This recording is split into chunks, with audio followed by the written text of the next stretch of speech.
sirang-sira yung flywheel. Kaya pag tinatapakan yung clutch pedal, umiingay siya. Dapat kasi yan, nung pinalitan yung itong lining at saka clutch disc, sinabay nila yung flywheel. Kaya yung problema hindi nawala. Yung mga ganito kasing Hyundai Santa Fe dual mass to, pag nasira yung flywheel na yan, medyo may kamahalan.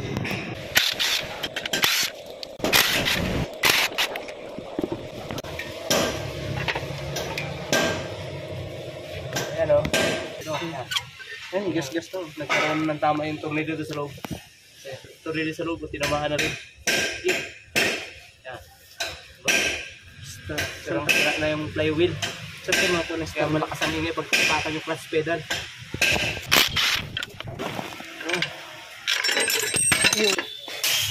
Gago.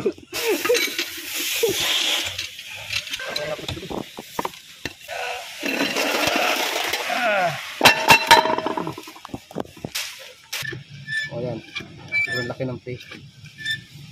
Ito yung bago. Magkano sa bilhin mo dito? Umabot ng 64,000 ang presyo. Kaya kung may mga sakayan kayo naka-dual mas maganda pag-ipunan nyo na para kung nagka-problema itong flywheel, meron na kagad kayo pampalit. Sira kasi itong flywheel na ito, madaling na luminipis yung lining, madaling masira.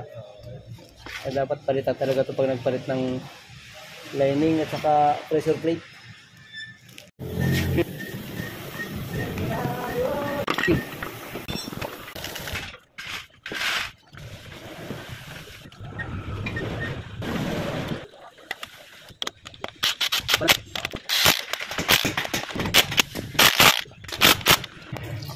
Pivot gun ba yan? Katulad nun sa Toyota?